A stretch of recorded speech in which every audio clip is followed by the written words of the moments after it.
to interact with these dwarves before we say that we've rested up and everything. Is there any questions or interactions you want to have? If not, we can just do on. I'm talking to my How whammo is the cold steel is pretty whammo, isn't it? It's Cold iron is pretty whammo. So yeah, I mean it's pretty powerful. It's not like it's not like enchanted. Would I have come across it in Squall's End? Unlikely. You may have heard of it. Okay. But the majority of the dealings in cold iron have taken place north. In the north, okay. Yeah.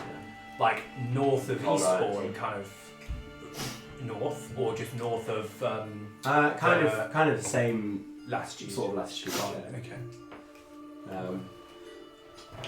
And what's on this cart? Like, on the cart, stuff seems fairly locked down. But there were a couple of boxes which were like either had their tops off or were slightly ajar. And what you notice with the Korvax is that they did have boxes containing some gems. They also had a lot of processed ingots of the coal iron as well, and some ore as well, okay. Which you'd imagine they'd be processing. However, the only thing to note is that what you noticed, Enoch, while feeling a little bit thieving, is that when Korvax decided to descend on the wagon, while there was nothing immediate, like the bird didn't suffer any sort of magical trap or anything like that, you noticed that some of the mages who were present did look over to the wagon to see what was going on when they saw, and they looked at Corvaxus and from your perception decided that they were the man wasn't a magical threat. So I'll just say like, really, how valuable is this cold iron stuff? Well, hang on. In my mind. Oh, in your mind. Yeah. It's highly sought after. Where I come from, people have died trying to get their hands on this stuff. It's strong and can protect you against certain threats from the Fae. But it comes at a price for the people who have to mine and take it from the land. As far as I'm concerned, these dwarves all have blood on their hands. Right, well, in that case, I think as good Samaritans, we should right a wrong that has been created by the world. I guess we want to move on with this stuff. I don't want to fuck them up. Close that door.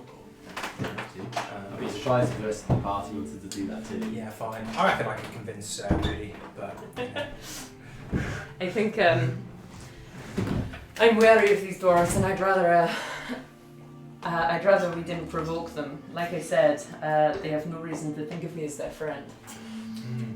Say no more, Rudy. You're an interesting one. Let's chat about this more when we've put these dwarves behind us. Alright, agreed. And part of this, you see that one of the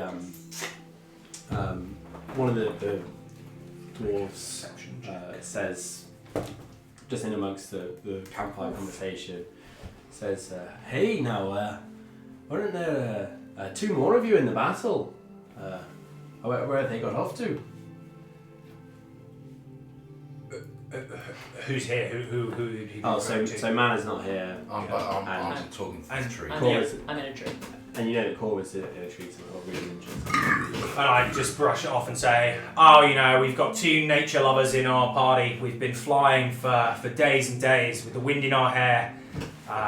Both of them have not got an affinity for heights. I'm sure they're around, hugging a tree somewhere." And just glance over at Mana, who I assume we can see talking to the tree. It's like, oh yeah. Yeah, I mean, How maybe far you away saw now? him when you were leaving, but he's a He's a while away, fine, okay. I say like, I'm sure they're off communing with nature and their various spirit animals. Not something that I understand personally, but each their own, Terry's with you guys, by the way. One of them sort of says, yes, well, I can understand that, and the other one goes, well, I'd rather be here with the wagon and the campfire. And you see with that, he kind of shuffles a bit closer to it, walks with one of its hands. And that's why no one will ever remember your name. Nice one, Enoch. Yeah, so... You're an owl laughing at a trick. Can you show me what that sounds like? Got you. What? You know, as in like, fun, content sitting around the fire. Mining iron. So you actually say that to him? Yeah. Sure. He says, hey, what's that supposed to mean? I've risked my neck coming down here, and I took out a few of those dragon beasts myself as well. Not a dragon, though. What do you mean? I just look at the corpse and back to him, and then I look at the corpse of a relatively tiny orc thing, and just look back to him, just a bit confused as to what he means. He goes, well, maybe if I was up there when it attacked, it would have been taken out even sooner. Can't deny, it's an impressive feat nonetheless. Sure. No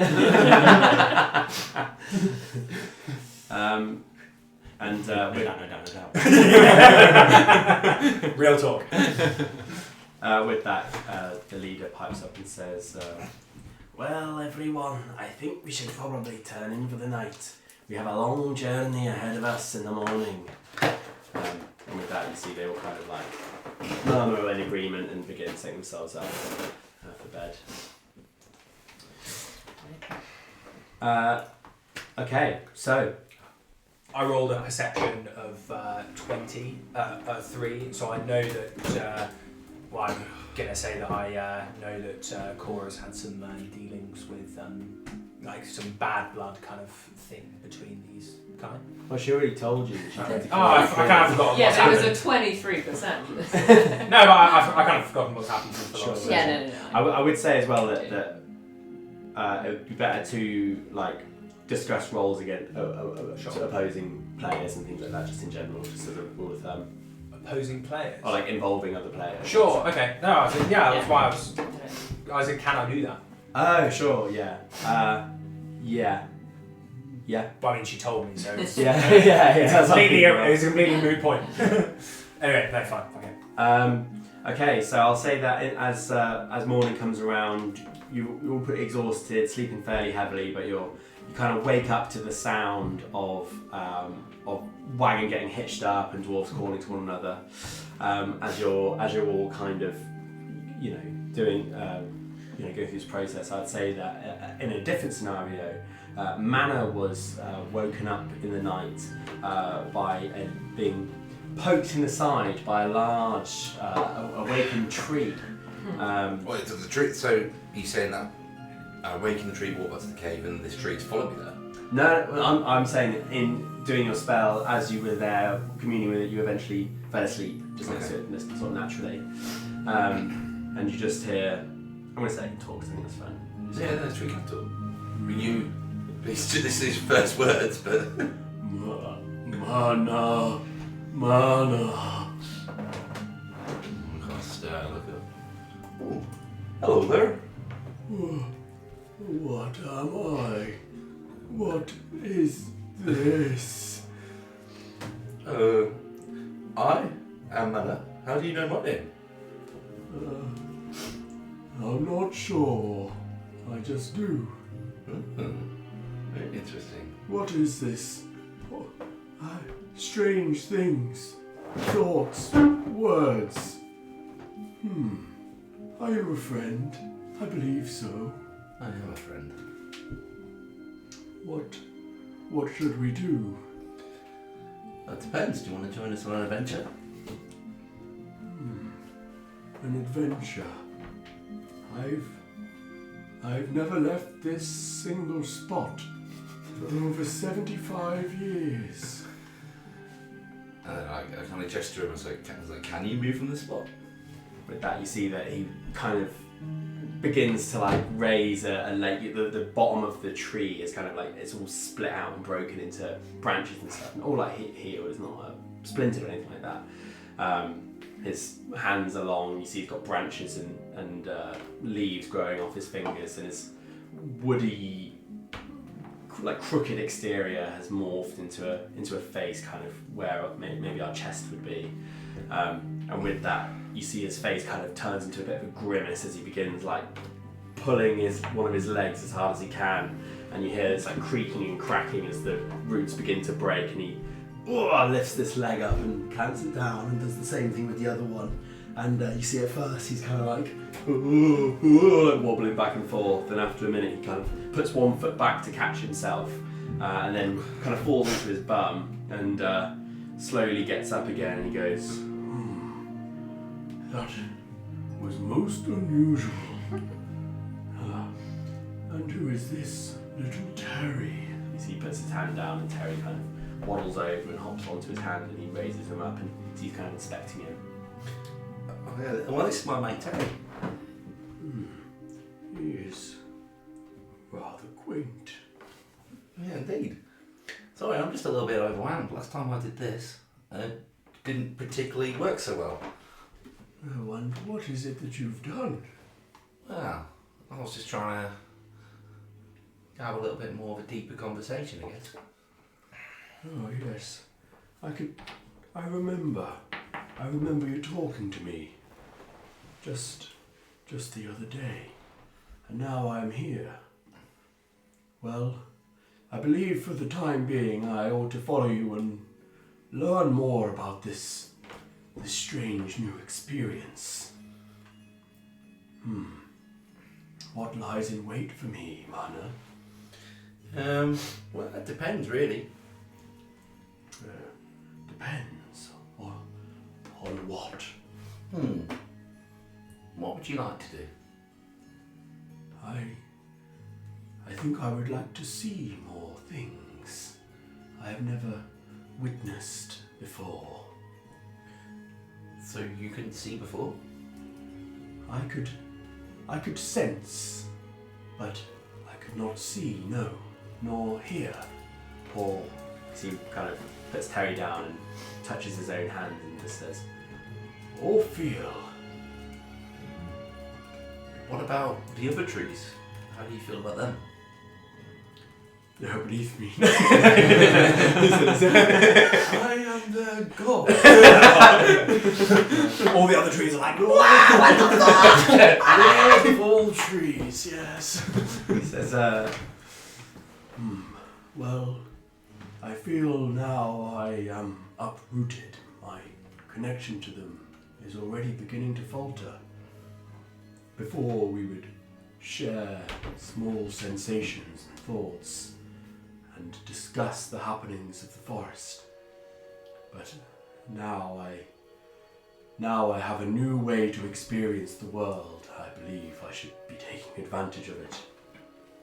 I think I know how you feel. I have similar things when I was trying to connect with nature back when I was growing up. There was an initial moment where suddenly things made sense. I think this is what is happening to you right now. I feel like you should follow me and learn with me. Yes, I remember there were others. Some of the trees told me about them. Are they your friends or are they enemies? As in the trees? He's talking about other people. Oh, like the... Just yeah, true. Yeah, people. Some of them are, some of them aren't. I'm a bit of an outcast amongst my kind, to be honest. And why ever is that, Mana? You seem most friendly. I'm not really sure. People don't really agree to my methods and my connection to nature. Some would say I'm a bit too connected. Well, as that happens, I'm saying Terry just jumps on my shoulder and gives me a oh. He says, I'm not sure I completely understand. However, I can feel how you feel. I must learn more about all of this. Let us go. Let us see what there is to be seen, and perhaps someday I will understand more of what it is you're feeling. What sort of tree are we saying he is? Shall we say, so I guess you're up in the mountains, shall we say some kind of pine tree? How big we saying? Let's say he's about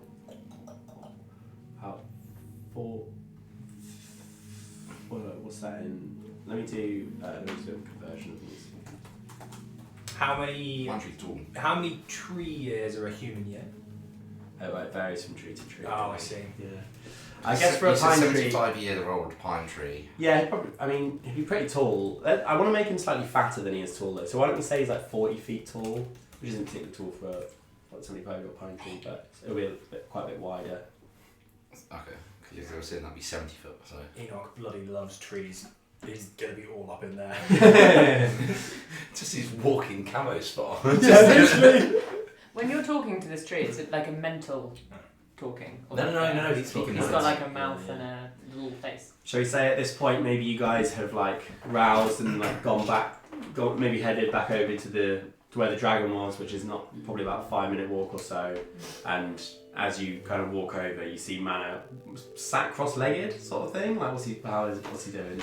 So, if you're saying there's a small challenge with that, then yeah, I'll be cross-legged. I've got Terry on my lap, and this is just isn't it? yeah, well, if any more challenges, that's what I'm going to say. Like, I'll be sitting there, mate, because this tree's just come into every sense. So I'm going to say I'm going to get it to do things. Like, Yeah, sure. Can it jump? Yeah, like sure. trying to get the tree to jump. I'm trying to get it to do everything. I'm just there, just literally teaching the world. Okay, so why don't you pick something that you'd be trying to get him to do as they show up, so something that's interesting or funny. I'll say jump. I'll go with that one. I'll be going. Yeah, look, this is what Terry does. Terry do. Like Terry's like jumping, and the tree's just like.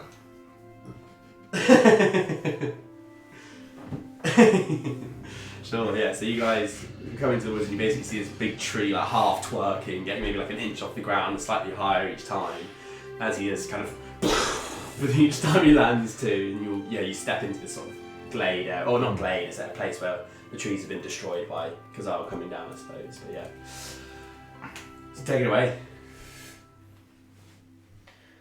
What you got there, Mana? Well, this is my new friend. It's a tree. And? Yeah, fair enough. That's about right. Right. What is it you're trying to teach him there? To jump. Oh, right. Oh. Is that not a bit dangerous? Oh. Who are you? Am I in danger? Not from us. Hello there. I feel like I should give you a name. Do you have a name? A name. Something attached to me to identify me. I do not. Would you like one? I think it could be good. For you are Mana, and these are not Mana. Correct? I'm still part Is everyone Mana? yeah, you're correct. And so, what are they? You see, he points to you first. And just says, So they have names. So this is. I'm Dwarven. Instant fireball. he goes, you are much smaller than Mana. Yes, you're much taller. I sense through Mana you are some kind of friend to him. I thought so. And he kind of turns, surprisingly, still like lumbering tree-like, but surprisingly quick, turns to you and he says, I sense something different about you. What is it, your name? Oh, my name's Umrudiwin of the Northern Dwarves. I've never had the honour to speak to a tree before. Oh, well, I'm glad to provide you with such an honour. I have never spoken to a Rudy before. And he goes, another little one. And what name do you go by? Enoch Innocenti of Squall's End. I like that name. Say, Mana's been telling me there's all sorts of things to see and do, like jumping and talking. I would like to experience more of these things. Oh, these guys can all jump too. Guys, jump! Do some jumps. He loves it. Triple backflip. Oh, yes. Why don't we all roll for athletics to see how high we can jump? Okay. If you're going to jump, really. I'm very small jumping. Sure, yeah. What was athletics? Triple backflip for me. Ah, yes. He goes, now that was a strange jump. You should try it.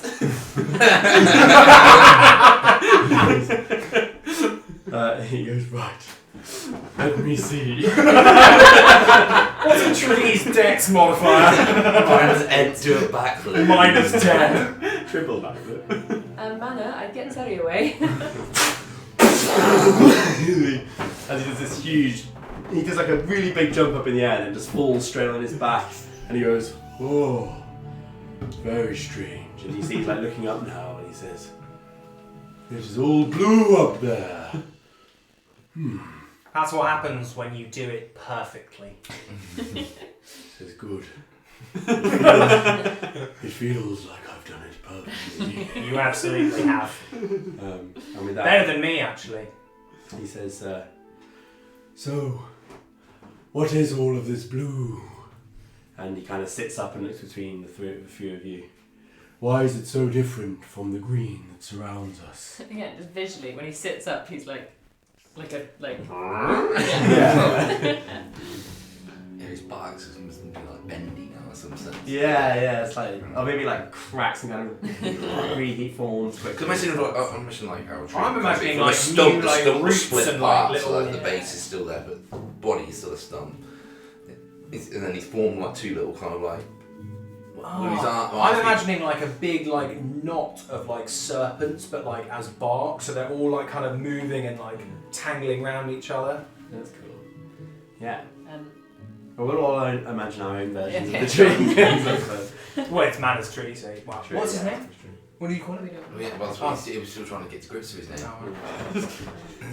those, First, then name it. those are the heavens. They stand above us at night and provide light and darkness. Ah, I see. I have sensed their presence in the past, but I've never seen them before. It's quite beautiful. What did you see before this? Well, I didn't see. I could only sense, but I don't think I can find a word which could describe what I would sense. But it was different from this, and I feel like it may have abandoned me, that old sense. Already, my memory of it is fading. So, you were saying something about a name. Rudy here called me a tree. What is a tree? Can I be one? You are already. Well, you were a tree, mate. No, you're not. I see. So, I need a different name. How about? Oh, it's mana. It's gonna be simple. Jerry. You see, everyone's sat here instead of Terry. You thought Terry, because I thought about Terry. You see, like, everyone's kind of sat in silence watching the cogs in Man's brain whirring. Tree Terry. Tree Terry. I like this name. So you shall be Tea Cherry. Very well. I am keen to explore more. Let us depart. And with that, he begins just like walking in a random direction. And into the distance. I go, Wait, no, I stop and give him. No. Would you like to stick with us? me follow you. That would be wise for me to learn. So we're going by foot then. Where are we going? Well, the plan was to meet up with Khazal and fly to Drovnar Peaks. Probably help take the tree. Well, let's go find Khazal and we'll see what he says. I'm trying to keep up. With those jumps, I reckon he can keep up. Those doors have left, presumably. Yeah, they packed up. Was there anything you wanted to? Did you want to? You can do it if you want. No. Because we said that they left in the morning, woke you guys up, Yeah. and before you headed over, you could have said something if you wanted to. Yes. Just to be dramatic. Oh, we could be dramatic if you like. That's fine. Okay, so yeah, the plan with Khazal was to like basically climb to one of these to the top of one of these smaller mountains, which is not much higher than where you are now, and wait there for him to come back, because he said he was going to just go and scout things out. He didn't want to hang around with the dwarves and scare them and stuff like that. So yeah. So I guess you go and head off and do that, and eventually wait for him. And meanwhile, you see the tree Terry is just kind of like looking around, like looking at these expansive mountains. As well, just another thing I mentioned as well is we probably are passing slightly into autumn by this point as well. So probably maybe certain nights getting a bit colder. It's like maybe late August, early September. And so you might be feeling that bite coming in, especially on the scales. But yeah, you see the tree's just kind of looking at everything, asking you questions about all this different stuff he's seeing. And before long, you see that Khazal descends down and kind of lands kind of half on the side of a mountain. It's a bit of a plateau, a bit of a flat area for him to land on. And he looks between you and says, "I trust everything went well with the dwarves last night. And what is this strange creature you have summoned?" Oh, this is Tree Terry. Tree Terry, say hello to the dragon. "Hello, dragon," he says. Khazal kind of like grumbles and just says, "And how has Tree Terry come to be?" Well, that'll be through me. "Druidic magics. I can't say that I'm surprised. Well, I fear we should not tarry much longer. We ought to head to the Drovnar peaks with something like that. Urgency or something. Are you ready to leave, or are you ready to depart, or is there more that you must tend to first?" I'm ready. I think the sooner we get there, the better at this point. Would we be able to take Tree Terry with us? You see, he kind of looks at the tree and says, I'm afraid I think Tree Terry may be too great a burden. How is that?" He's a bit confused. That's what he said. Surely someone has a spell to shrink him down or make him light or do some of your mumbo jumbo. I could polymorph him. Hold on, Tree Terry. I could That's not a polymorph. bad idea. I could actually polymorph him. How long did it last, though? Up to an hour. Just flying along, just instantly just like breaks Khazal's back. Well, I mean, you've got hang on a minute, let me just check. How many spell slots do you have? Just use all your spell slots and just polymorph this tree. I love it. Just flying and then wait. Oh no! Rabbit. Fashion him into a kite. How fast can you So walk? it says he's charmed. So yeah, it's not like you will have like a permanent connection with him. But you could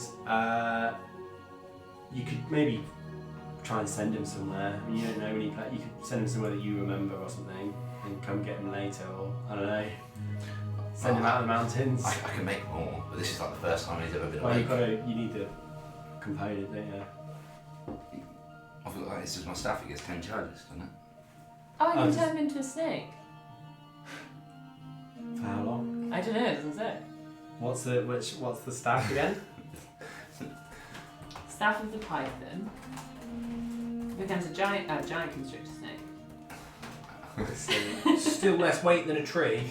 You said what Also, this- Oh, so we've now long It rested. just says if it gets down to 0 hit points, Oh, it yeah, dies you or it dead. Yeah, you can totally turn into a snake. It just says Okay, cool. It stays a snake. Doesn't the It staff become a giant constrictor snake? Oh yeah, the Oh, staff right. does. Yeah. That's true. Um, I mean, you could send him a direction and hope to bump into him again. Stand on a tall hill. Maybe we'll see you. And root yourself in. Oh, I feel bad for this poor guy. no, you've just given him consciousness and abandoned him. in a Aye. mountain. A very manner thing to do, though. Just like not think of where we're going or the consequences. Or... I mean, he seems pretty chipper. You would be if you like just gained sentience. I haven't been and won't. Fair, me neither, to be fair. I hate my He'll life. just get back on his back and stare at the sky and then The only way he can do Keep this doing backflips. is- well, he's charmed by me for 30 days. So for 30 days he does what I would tell him, and after that he's free to his own devices. But for 30 days to kind of get this thing to kind of like me. I mean, you're only like a few days away from Drovnar Peaks at this point, so you could get him to stay. Walk there? Yeah, you could say. I mean, you might get lost. Probably would get lost. Nah, he seems like a clever guy. Trees have it. How common is an awakened tree? How what? How common is an awakened tree? Very. No, not really. No, he'd be very at home in the Fae, probably. Thank you. It's a shame, yeah. I'll tell you what I'm going to do. I'm going to...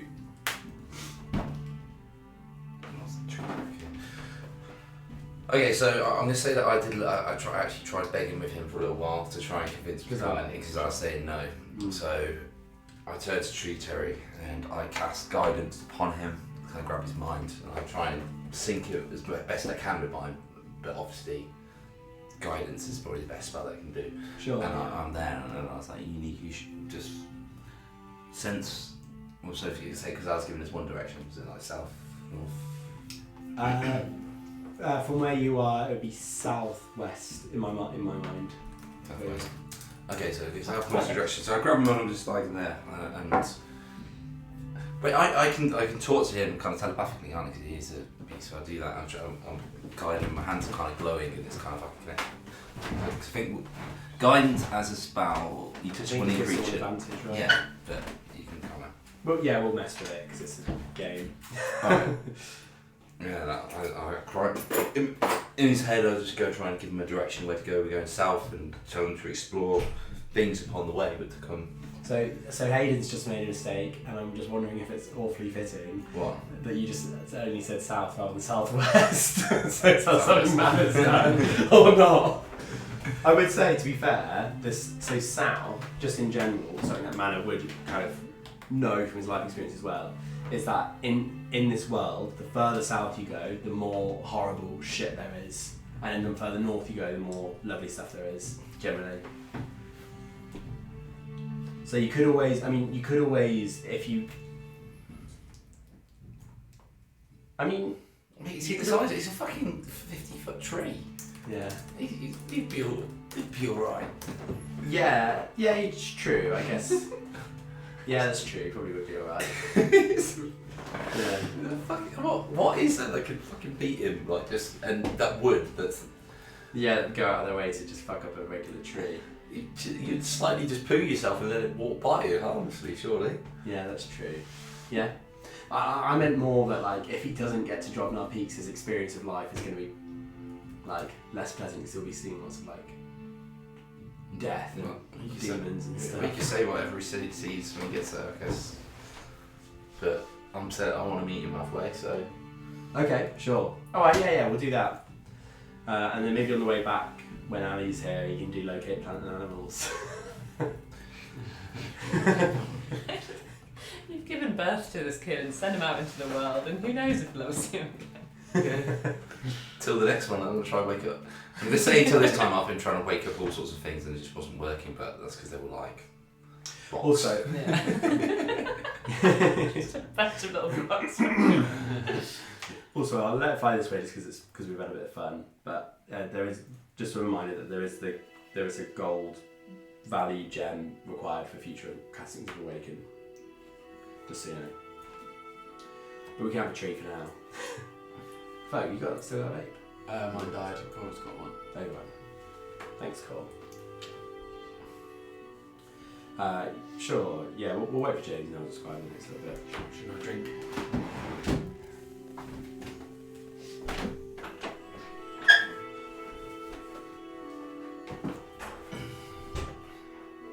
You could always show him a map and get him to head somewhere if you wanted.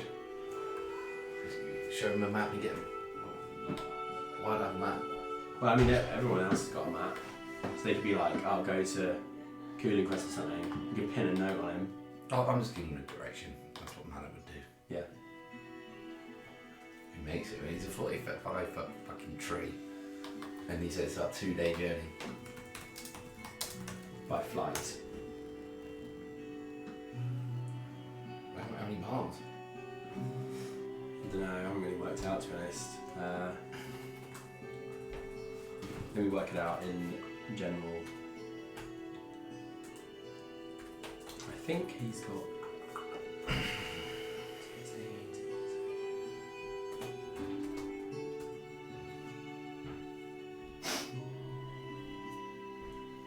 Probably about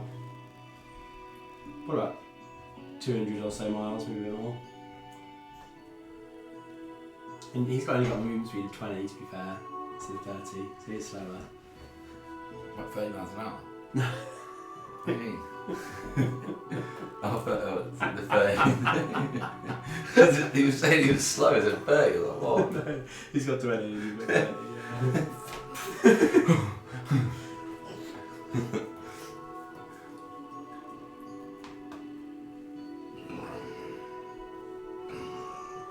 What, you reckon an ant would walk slower than a human?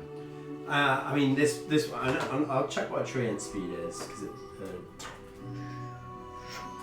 because we can. So yeah, normal treant's 30, but basically we'll say that for the awakened tree, which is the stat block we're using.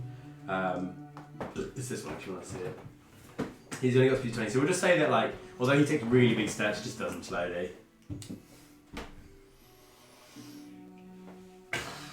Yeah.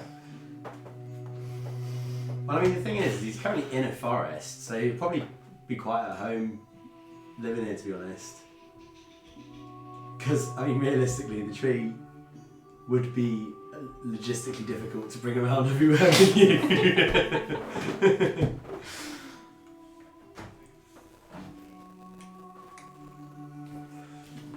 You could literally send him to Cooling Crest and go work on the farms. What's Cooling Greta? Cooling Crest is like this guy where the party is like sat there, like has had their most base interactions. It's where they got together and went, like the town that they're sort of semi-loyal to. Just send him. I'll point south. I'd say we're heading that way. See what happens. It says, the departure so soon.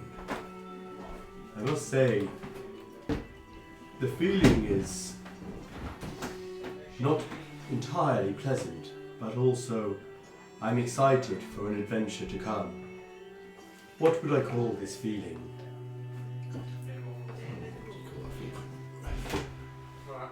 Yeah. Is that Rachel? What? What's she doing here? I'm I broke. can't see him back over. Let me say hello first.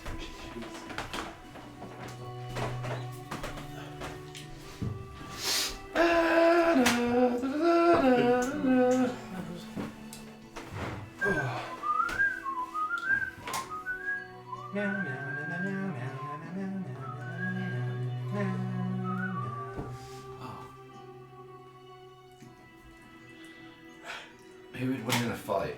Ali's dragon thing or tree terry?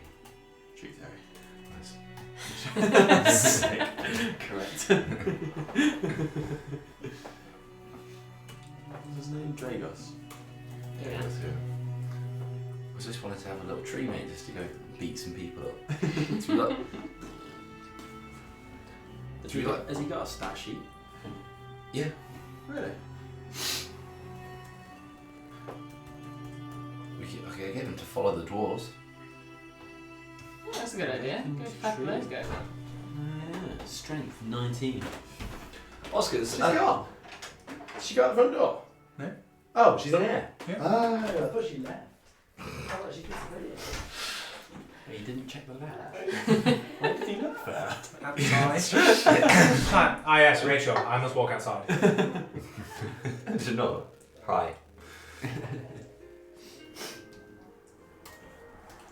While the tree remains motionless, it is indistinguishable from a normal tree. That checks out. Interesting. I mean, that's pretty much what all the ants do, isn't it? Yeah. When they close their eyes and just stand still and put their roots together, they would just be a tree. Charisma signal.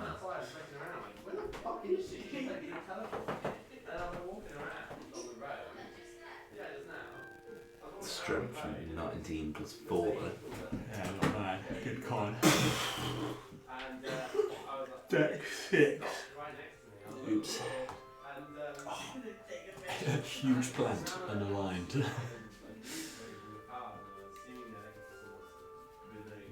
One language known by its creator. Oh, I should have spoke gobbledygook or something. Wait, is it gobbledygooks a real language? I think it's goblin, right? Yeah, from something. Yes. But what? Yeah, so the tree says. What's happened to the dwarves, by the way? The dwarves are a bit pissed off. Fucked off. They. Yeah, I mean, you've walked up a mountain, so they probably started to head off, yeah. Okay, so I'm going to get him to follow the dwarves then. Okay. The dwarves haven't seen him. I'm going to tell him he has to try and not be seen. Harry Potter. Gobbledygook is the language of the Goblins? Yeah. Harry Potter. Carry on. Okay. So he says. So you've instructed him to seek these dwarves and not be seen. Not be seen. I think he really knows how to do that. He goes, my first quest. How invigorating. Well, Mana, I thank you for bringing me into this world. I hope to see you again. Maybe someday I will be more knowledgeable and experienced. It's been a pleasure. He holds out his hand. I grab his hand and then I do some druid craft on his hand and make it kind of, because he's like a tree, and make it his like bark kind of reach open and like some flowers kind of puff out a little bit. As you do, he goes, oh, how wonderful. Lorwyn, Rudy, and Enoch. It has been a great pleasure. Farewell. Oh, I'm gonna miss him. Just cuss to someone. I remember there being a tree in our inn. His head is shit face. Just in the middle of it. Well, the funny thing is about an awakened tree is it has the ability false appearance. While the tree remains motionless, it's indistinguishable from normal trees. So the dwarves, it's going to be like going through like the plains north of the scales or like these ones. It's just a tree, like every time they turn around, it's indistinguishable from a normal tree. Bobbing down a river upright. Must have been the wind. Okay. Pickpocketing Hello, tree. Oh, do you remember the fallen angels? I don't know if the the angels. Oh yeah, That's stone They were angels. fucking Oh, Weeping angels. Weeping angels. So yeah, you guys get on the back of Khazal and he takes off and begins going flying up towards the clouds and heading towards the Drovnar peaks. And once he's in a position, once he's kind of like gone through the effort of ascending and it's just kind of leisurely flying, he just goes, Mana, that was a strange thing to do. As he flies along. Why would you say so? I can't say I was anticipating for a tree to be brought into sentience. It is most curious. I've not encountered such an ability in the past, although I have encountered others like him. I mean, where do you think life starts? It is true. Do not misunderstand. I do not have any moral quandaries with what's taken place, only that the experience was strange. To meet a being intelligent but fresh to the world, I am curious to see what is in store for him. Me too. It's a shame we can't bring him with us. Yes, the burden would be too great, but nonetheless, can't say that I'm not curious to see what exactly he would do, seeing something like the Drovnar peaks. And with that, he continues to fly along. And as he is, he says, maybe perhaps the following day, maybe you're resting for the night, and he's kind of half curled up, kind of half sat with you guys around a fire one evening, and he just says, Rudy, if you would be so kind, what is it about those dwarves that cause you to have such reservations? And I pipe up and I say, yeah, really. My goblin intuition tells me that it wasn't the first time you've had dealings with cold iron, was it? Your goblin intuition's always right on the money there, isn't it? No, those were Amhari dwarves, the clan that I come from.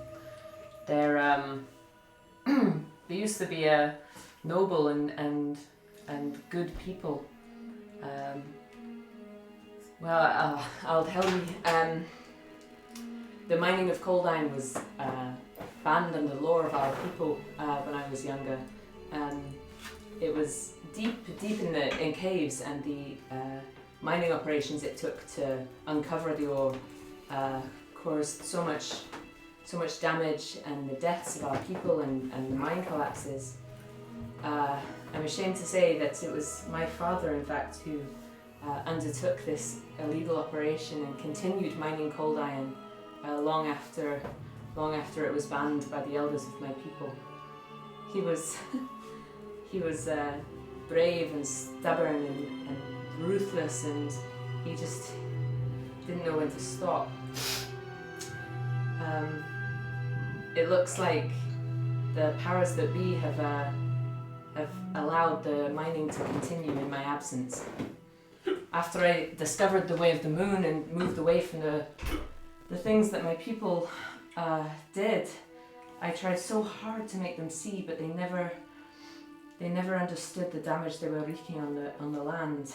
And so I left. I had to. My father's long gone now, but it seems that those in charge of my people continue in their ways. I see. Or maybe contracting it out to the Sniff Neblin. I wouldn't put it past them. That's exactly what I did. Aye, Dwarven. Exactly. Yeah, precisely. You seemed worried about that. Oh no. Oh no, sorry. That name just gets said wrong all the time. Right, that must be very annoying. Yeah, because you weren't on edge at all, Dorwin, were you? Me? No. What do you think your people would need with cold iron? Well, they're more the suppliers. I shouldn't think they'd have a shortage. I imagine they were just up here selling their wares. There's plenty of cold iron going around in the Underdark, so maybe they were searching for new business. Aye, it seems that wherever you go, there's people trying to get the best cold iron. deal. That's all very well, really, but trying to make dwarves see sense is one thing, but doesn't explain the nervousness around them. Something tells me that there's more afoot than What you led on, what you said. rather than a noble dwarf trying to protect her people from ransacking the lands. Yes, Rudy, it's curious that you decided to leave in the end. Well, I was young and I didn't know how else to go about something. So when I discovered the way of the moon, I thought in my naivety that I could go back and change things, and I tried. And when I returned, I found that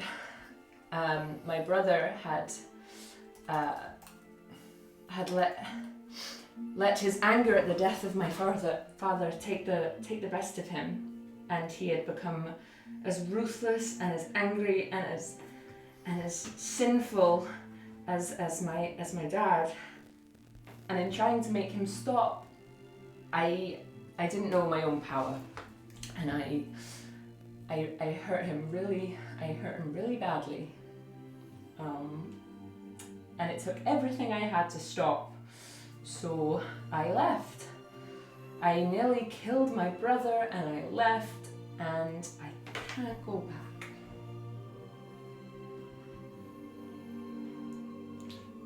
I'm Jesus, Rudy. Sorry, Rudy. So sorry. That's heavy stuff. Well, hopefully you've found a new family here with the kayaks. We're a bunch of misfits and criminals and whatever manner is. And While she was saying that, I was so involved with her emotions that a little bit of snow was falling on me.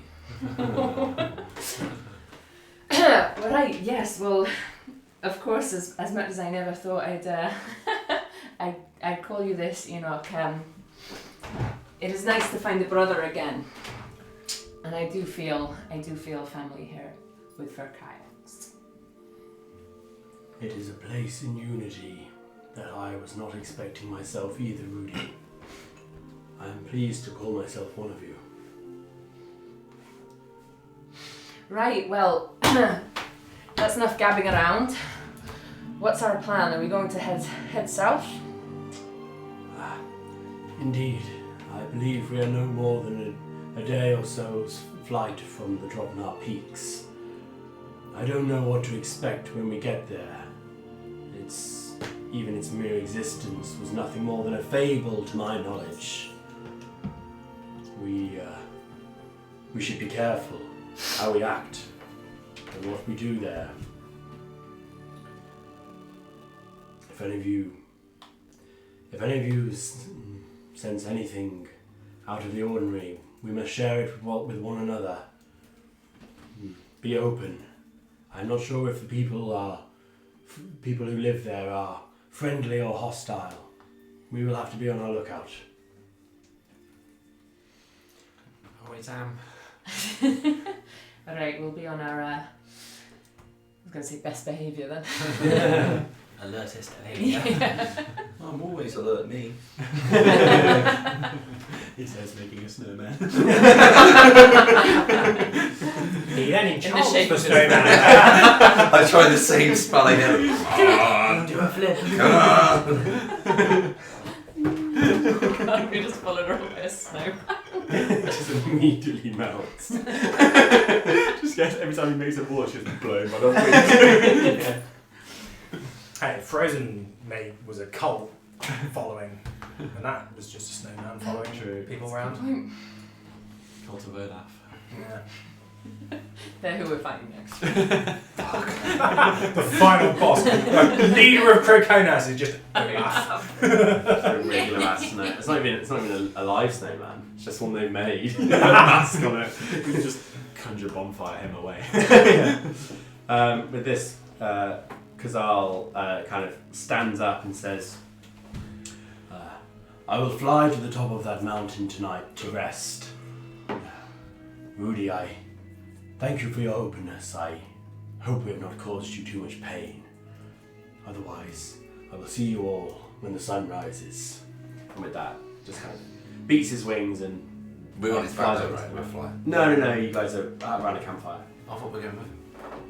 He's just going to sleep up on a mountain. He doesn't want to sleep down there. Oh.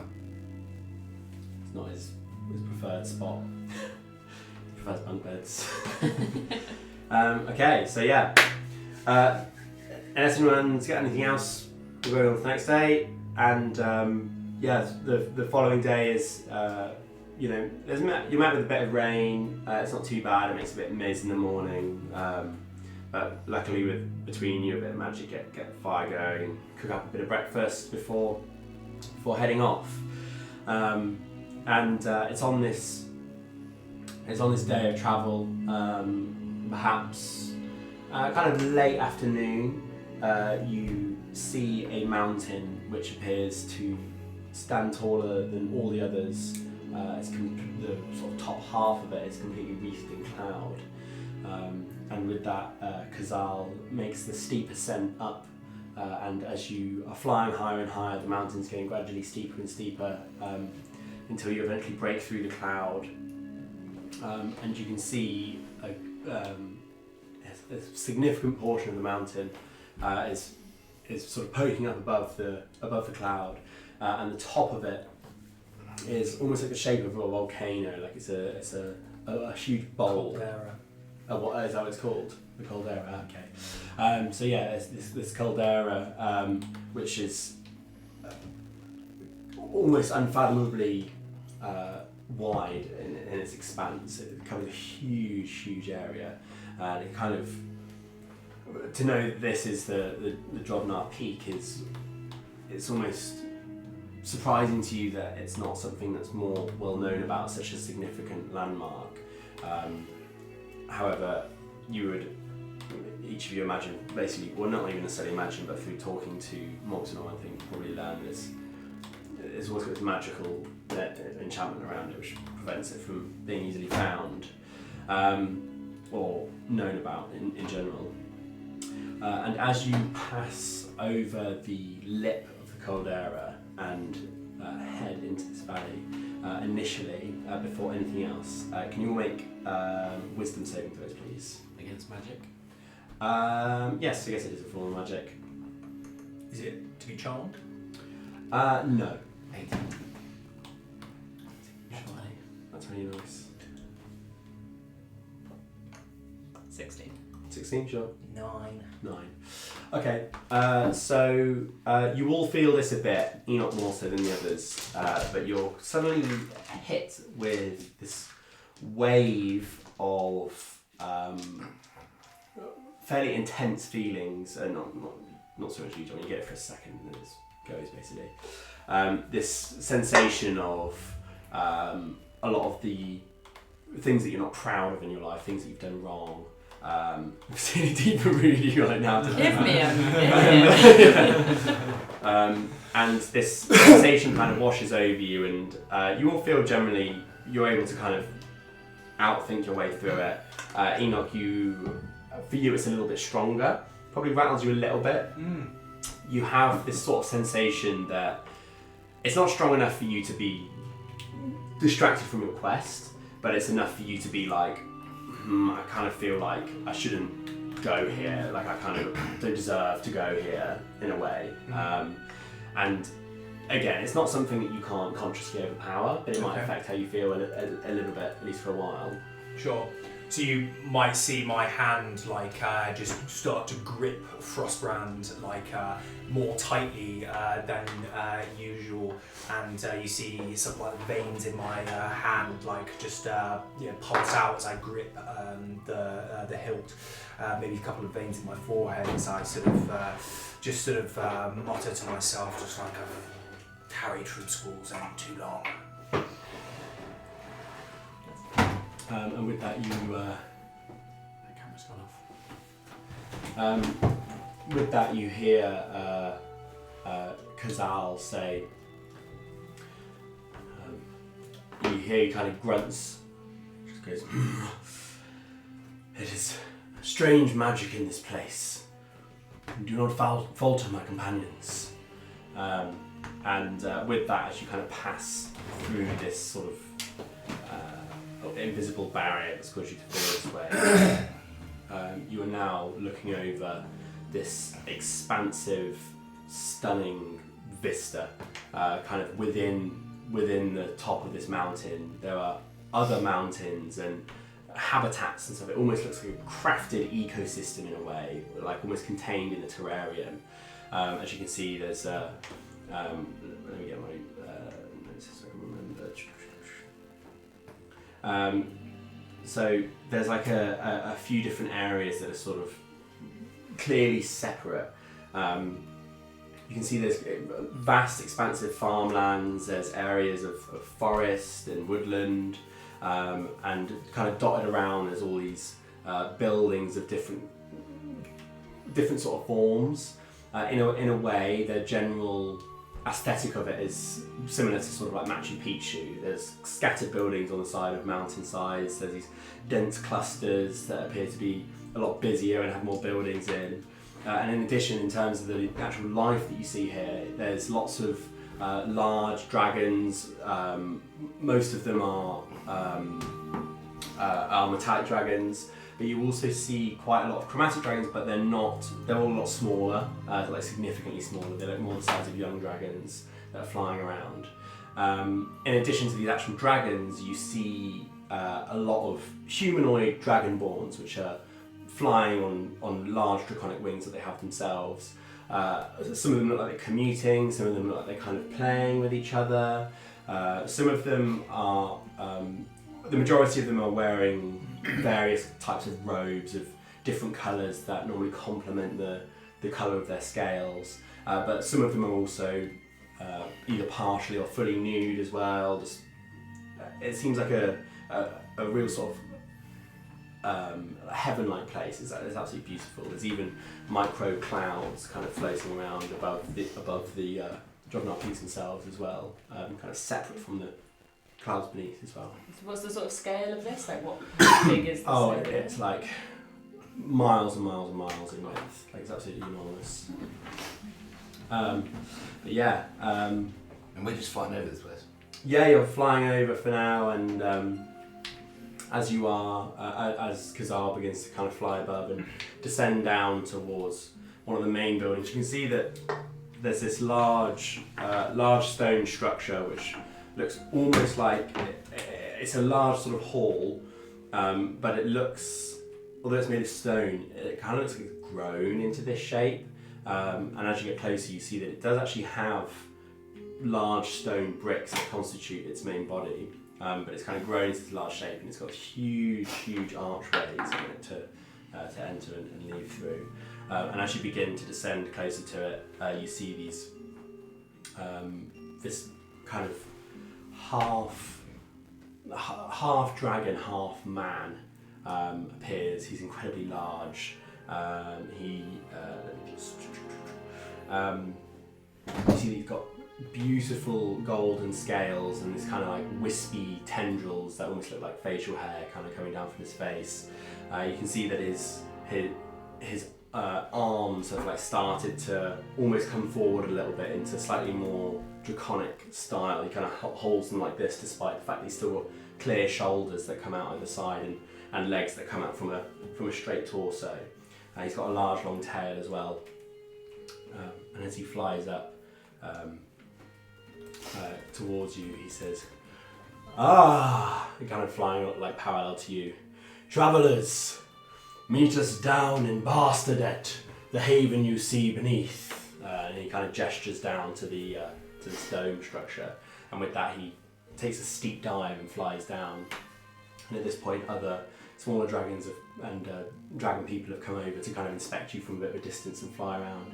They all seem fairly joyful. They're not overly stern. They're kind of laughing to one another and having conversations as they fly. And as you get closer down as well, you begin to see all these specks of light kind of flashing all over the place, different colours, purples and blues. In one area you see these little detonations of fireballs kind of far in the distance, as kind of magic seems to permeate through this place and through all the people within it. As Khazal flies down and comes to a stop in front of this building, the Bastardet, he lands, and immediately there's this crowd of people around, and this golden man dragon kind of stands down in front of Khazal and just says, Greetings! My name is Loricon. I am seen as somewhat of a voice for this place, but we are all equals here. It has been some time since we've had guests. Why don't you come forth and learn a bit more about what we have here? And with that he kind of turns and walks in, and you see that people are shouting in the crowd and calling out to you. And when you say people, are these dragonborn? They're all dragonborn, yeah, they're all dragonborn. And as you kind of enter this this large hall, kind of looking around, maybe slightly tentatively, giving timid waves to people and things like that. You kind of get off Khazal and walk alongside them, and walk alongside him into this enormous hall. And it's in here that there's already a crowd of people who have gathered within here, and more begin to flood in. And you see that one of the other Dragonborns, this one's just a normal white Dragonborn, kind of pipes up and he says, "So, why do you come to these lands? How did you find the Drovnar Peaks? It's such a rarity that people do." Kind of saying to any one of you. Are we not on the back of Khazal? You've hopped off now. Walking on. Wait, what's Khazal doing? He's with you. Yeah. We actually were told the location from a Dragonborn we met. Interesting. What was their name? His name was Mogsanor. I don't know if you'll know him. I'm not sure if he ever came here himself or simply learnt it. One of the other ones, perhaps at this point, says, the name's completely unfamiliar to me. He looks around and there's kind of murmurs of agreement. He says, well, he must have been clever to have found the place. Most people only ever come here by accident. Why would he have sent you here? Actually, we were sent here with a warning. Perhaps it's best to talk about this after we've, not had a big crowd of people. I don't know. Perhaps it's best to. We got Tigers, we back around, yeah. Yeah, right. Perhaps it's best to talk about the reasons we've come in a bit more detail. We'd love to sample your hospitality. It has been a long ride on the back of Khazal here. At this point, you see this fucking absolutely stacked red Dragonborn man. He's kind of got a natural frown in his face. Steps forward. He's maybe like 12 feet tall or so, but still very much humanoid. He's got very large wings, and he's large sized even for a large creature. And as he kind of steps forward, he lets out an inhale. He says, "Why, of course! I think that would be a great idea. Let us show them around a little bit before they tarry our minds with whatever business they have. What do you say, people?" And with that, there's kind of cheers of agreement. And as you kind of stand there, he walks over and gives you all a big handshake, and he says, "My name's Frockowen. I'm the farmer of these lands. People in the past who've come here have been a little surprised by how we do things. Here, we are one and all truly equal. Any business you share with us will be shared amongst us all. However, if you wish not to tarry on serious business, I can't blame you. Why don't we head down and explore the lands a little?" Fucking commies. I said to or broadcast it all to her, fucking commies. What was the lead? Who was the lead? What was the leader's name? The guy, the golden one. He was called Lorican, I think. Lorican and Frockowen. Yeah, actually, I'm going to put one of the main guys' names in because Loricon is the gold fella. yeah, the one who was like half dragon, basically. Okay. Are they always just friendly to guests? You ask him. You ask him. Right, yeah. Sure.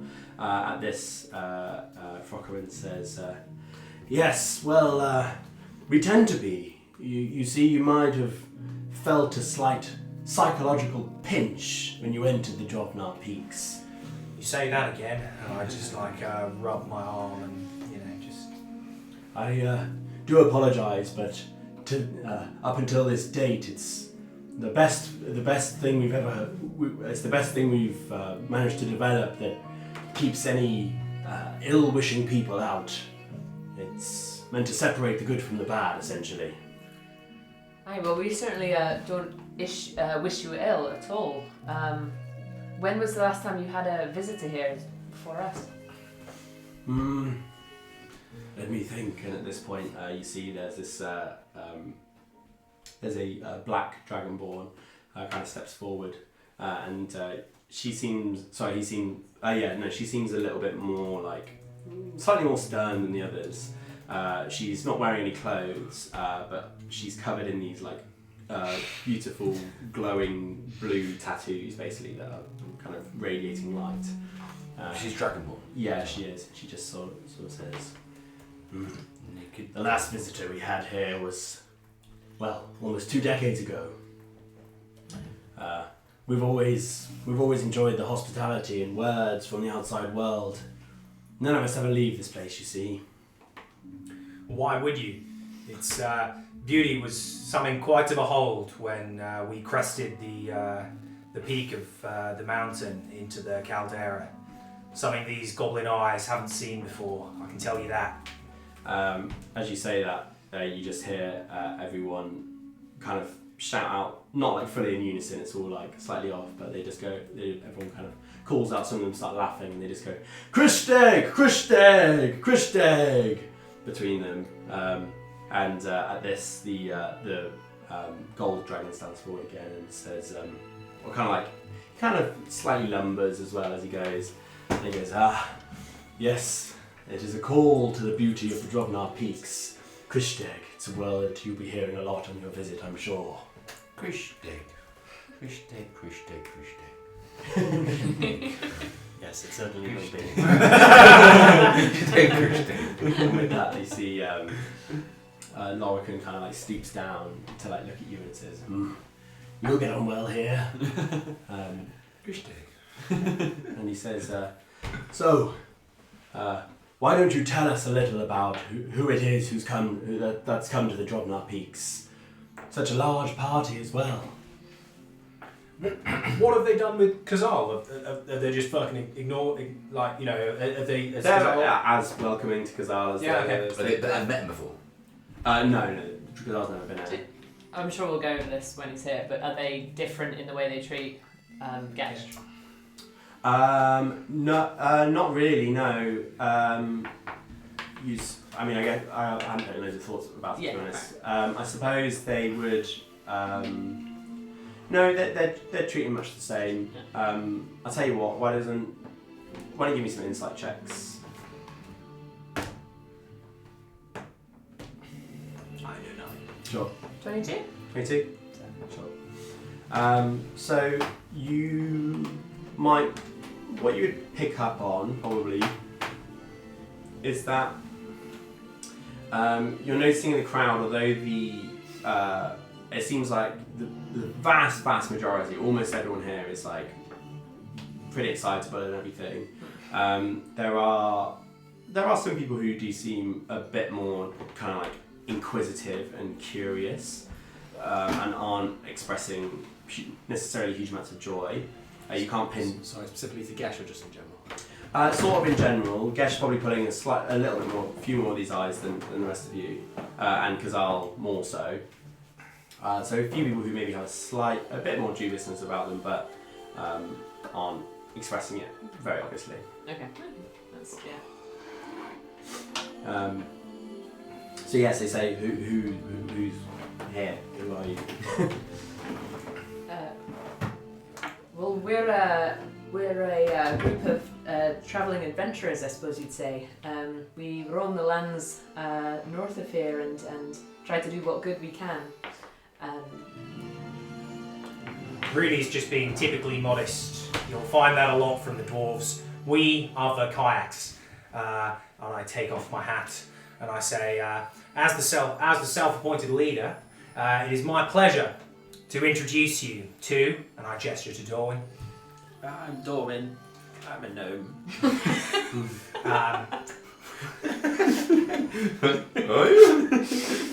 We have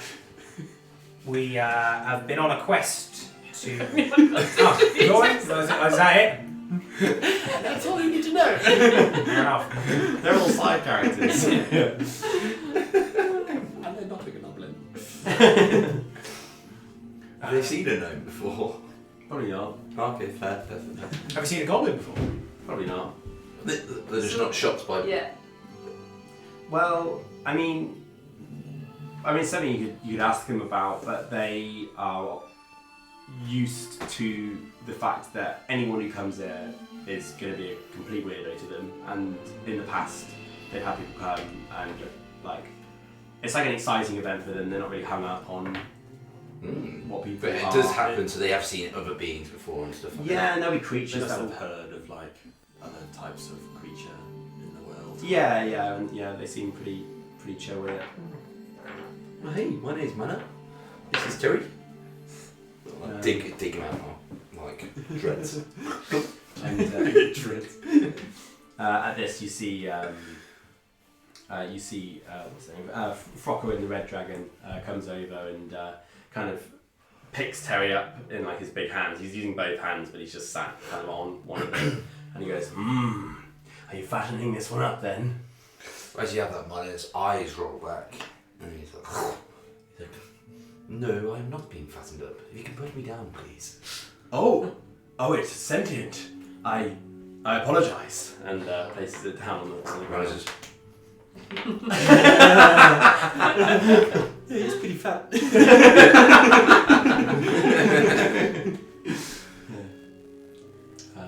So, just to clarify, you've heard no word from the outside world for 20 years. Indeed, yes. All right. Well, we have some bad news. And I say, together we form the Kayaks, a legendary fighting band protecting the lands to the west of what's the mountain range? Scales. The Scales. Protecting the lands to the west of the Scales. We have fought off armies in defence of towns, villages. There is a darkness that is spreading over the lands to the west and the east.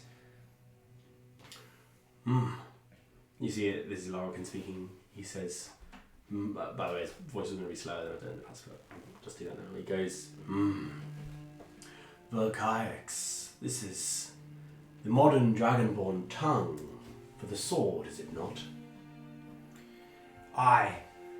We have a particular interest in the saviour of dragonborns, which is why we've travelled far an arduous journey across many mountain peaks and at great personal risk to all of us to meet with you here today. To be honest, I'm just here for the adventure. I see. Well, perhaps you should speak to Tiasted. She is often curious about those who can handle themselves in a battle. I must say I'm more interested in the arcane myself. However, Tiasted and Dasin will be pleased to make your acquaintance, I don't doubt it. Now, there are some things you should know of this place. Firstly, whatever you desire, whatever you wish for, whether it be food or shelter, you will find it with any one of us. We are free to share what we have. In the past, we have had people of your ilk come here and try to exchange small gems and strange trinkets for our hospitality, but I assure you it is not needed, despite however insistent you may be, as people have been in the past. Otherwise, I hope there is much for you to learn here and much for us to learn of you. That can be our exchange, should you wish for one.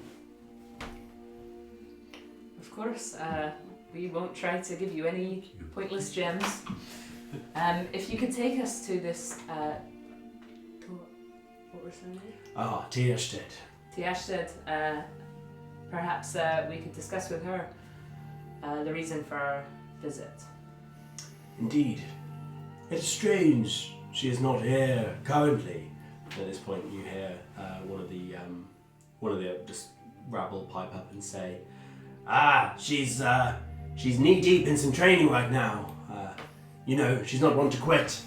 And Lorcan sort of says, I see.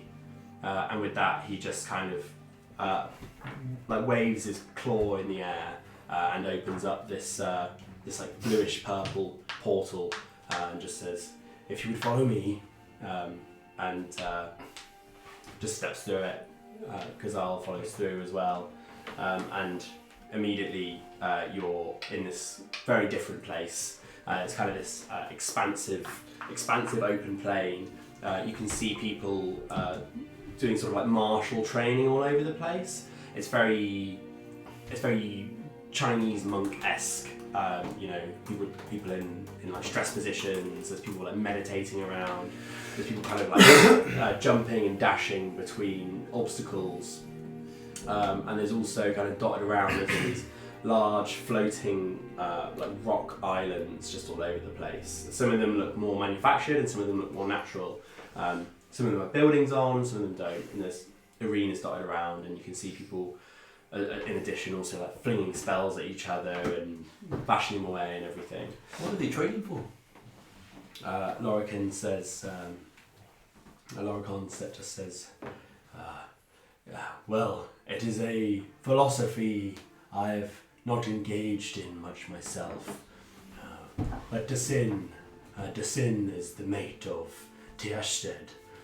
He believes that martial training and bodily stresses are things that strengthen one's resolve and character.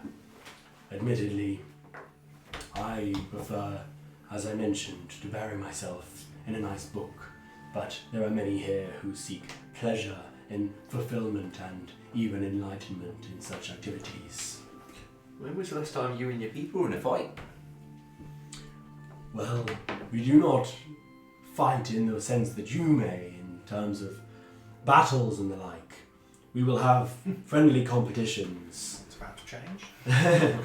He says, we do partake in friendly competition, largely for sport, but there are other areas of your life, of our lives that it enhances, such as if we are to go on a hunt, collecting food, and even just to strengthen one's own body.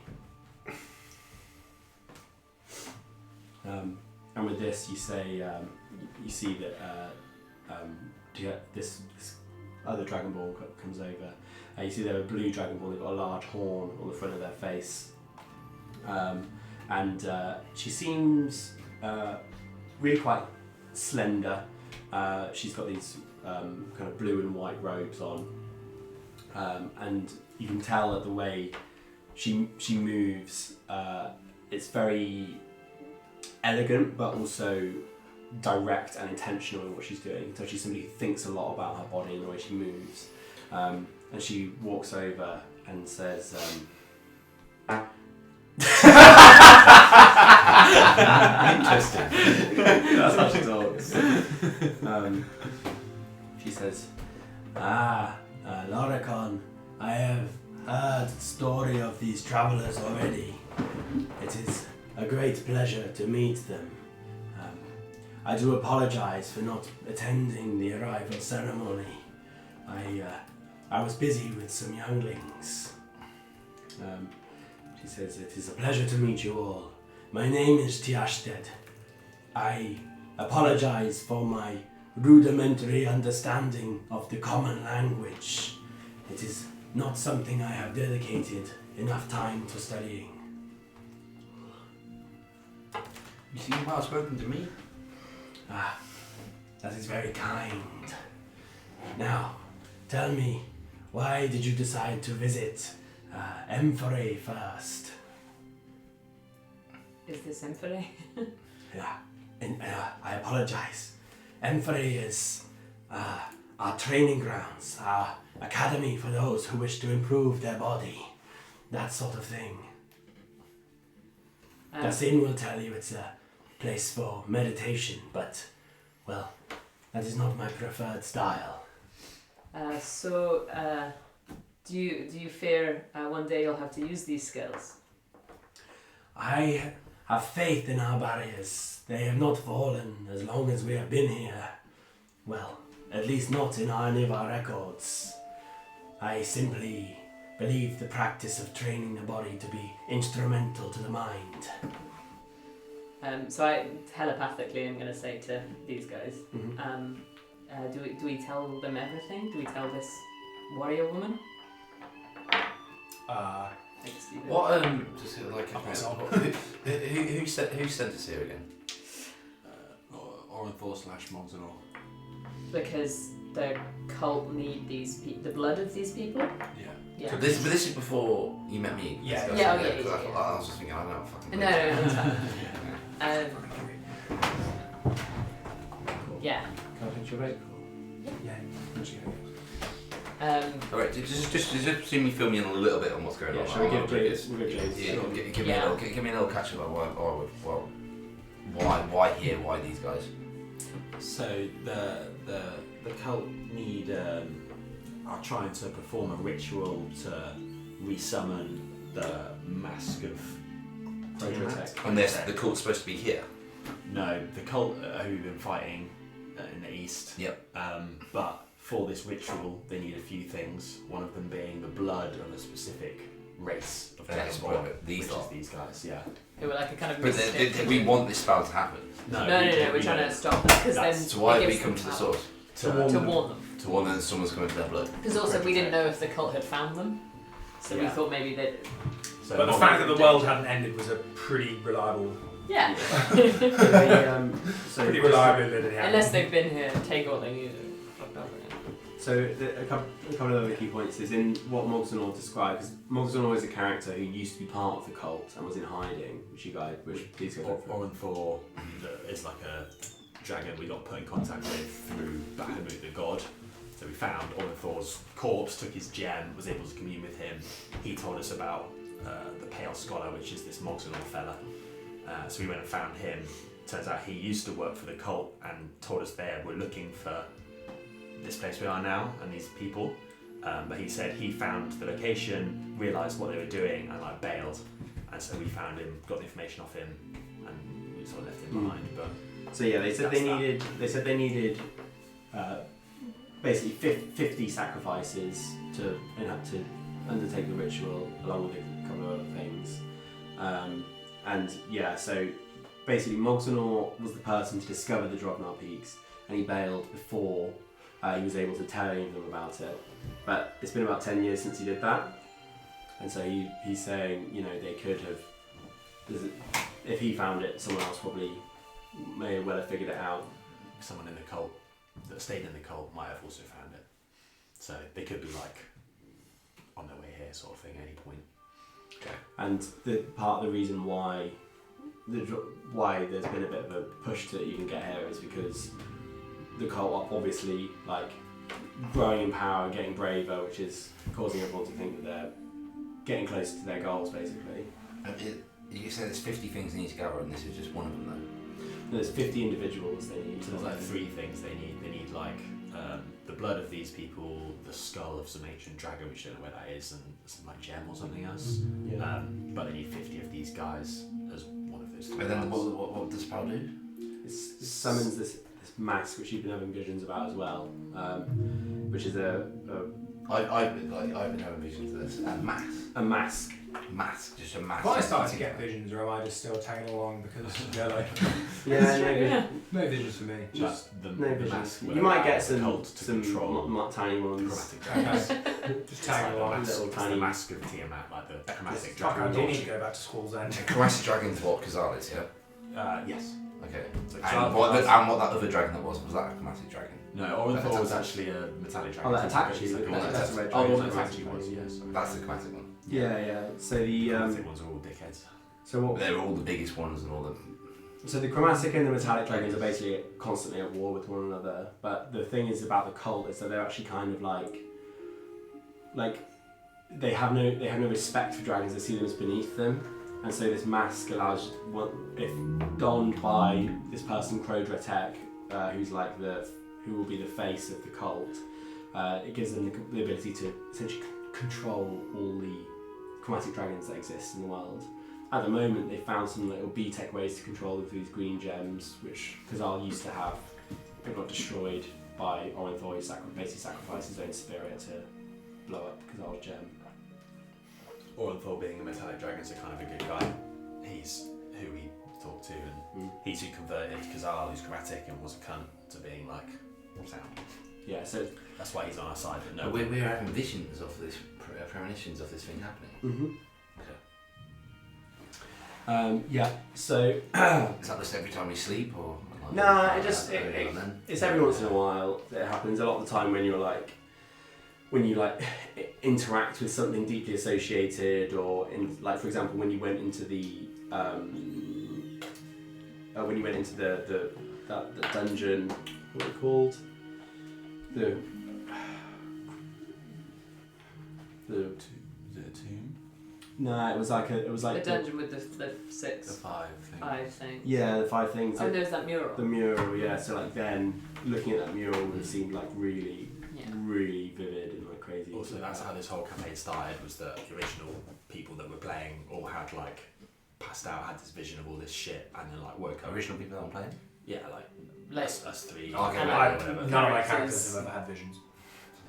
Oh, I guess kind of. Then Tyler doesn't have a vision. Well, you had a different character. Started Yeah. as a different guy. Yeah, For some reason. Because he was going travel. wasn't going to the campaign. Yeah. That feels like a long time ago, isn't it? Yeah. And Will and Cora did, but with their old characters. Yeah. Although Will's current character also. Or did they die or something? Or? Yeah. In the same battle, it was quite dramatic. Yeah. So yeah. I'll send you the clip. So as well, these visions are basically an attempt from Bahamut, who's basically the god of. He's the god of justice, and he's the god of metallic dragons. Probably as well. why I'm not getting visions. Yeah. He it's basically his attempts to he essentially selected you guys to be on this task, and basically gods typically have a pretty hard time accessing stuff that's on the material plane because of some epic lore. But premonitions is the best way of doing it. It's like occasionally. It's a good. So he actually initially he sent down one of his own scales, which came down as a giant meteorite, and these guys all had these visions. And Well, that's what you said. I found a giant scale. Was that you saying that's why it led me there? That's what you found, yeah. Okay. And yeah, basically we think that interacting with this scale in some way would probably. So that's how he ignites. So I had premonitions, then he put down one of the scales, and that kind of like led me into the campaign. I mean, so you would just when all of this was going on. So when these guys originally had their visions, absolutely ages ago, you also had the same vision, or Terry. Yeah, but I just wasn't around. Yeah, Terry would have. And you just went. Terry just led you on this massive long journey. But that kind of makes sense as well. Like that's been happening ages ago as well. And like Terry found mana, and then mana's led me. And Terry found the scale as well. So yeah, that's why you're here. Okay. But yeah, where were we? You were talking about this person doing I was combat just- and stuff. Yeah, asked like, are we gonna do this? Oh yeah, in your mind, yeah. Yeah, I guess if this is their military leader, probably best place to handle something like this. Seems a bit quieter as well over here. Mm. Less chance of being overheard and spooking the whole enclave. Knowledge is power. You just hear Terry say. Thanks, Derek. Thanks, Chair. It's your first time. Thanks, non-tree Terry. Duck Terry. Right, yeah. What's the name again? Tiersted. Tieshted. We have reason to believe that your people are in danger from a evil cult that have been attacking and controlling dragons. Sorry to say it so bluntly. No way of sugarcoating the end of the world. I see. I am not sure I understand. How exactly would these people manage to attack us in such a place? We have had no prior intrusions. I think you may not have enticed a foe as deadly as this one. We have fought and seen them ourselves, and they seem to be amassing a power greater than anything I think any of us have seen so far. And what exactly would they be? Why would they be concerned about us inhabiting but a small mountain on the peaks of the scales? You may be inhabiting a small mountain on the peak of the scales, but your ancestry is legendary in Irrigest, and they believe, well, we have reason to believe that they think that the blood, specifically the blood of your ancestors, could be used in harnessing a great power. Well, we have not felt any ill effects of this thus far. And when would you expect this to begin? You'd see that she's like not fully on board, like doesn't really believe that she's under threat. Right. I'm a bit annoyed about this because we've travelled all this fucking way. So I'm going to say, well, thing is, the power of a deterrent and safety is that it works until it doesn't. Also, the reason we were able to find you is that an ex-member of this cult that is after you managed to find the location of your strongholds by himself, a lone dragonborn. Thankfully for you, he didn't disclose his information to those who seek you harm, but there's no telling, or there's nothing stopping another finding out the same information however he did. And I'll just chime in and say, Bahamut himself has sent us on this quest and has led us to warning you. You say Bahamut himself has sent you this, Loricon says. And how is it that Bahamut has delivered such information? Visions. through a number of mental visions and dreams where we clearly commune with him, and also a physical sign. He sent a part of his body to Irrigest. As he does that, I get my staff and I'm just like carving the mass as best I can into The shape of the scale. The shape. Oh, yeah, cool. Yeah. At this, you see that Tiashted says, this sounds, I do not mean to be rude, but a little far-fetched. And you see that Loricon's kind of deep in thought, and he says, nonetheless, it would be something I should like to ruminate on and think about. For the time being, why don't you settle yourselves down here? I will be sharing this news with the people of, with the rest of the people of this place. But for now, I must head back to Barstadet, and at some point when you feel ready, I should expect you should do the same thing. If there is any place where you may have luck to commune once more with Bahamut, it may be there. And at this you see Tiashted sort of says, Loricon, it's, do you really think this is possible? And Loricon just says, well, I must say I do have my doubts, but to find this place and to deliver such a warning, well, it can't just happen from nothing. And I'll say, yeah, if life experience has taught me anything, when a group of travellers with no previous knowledge of Dragonborns travel hundreds of leagues to find you and give you a warning, they might not be making it up.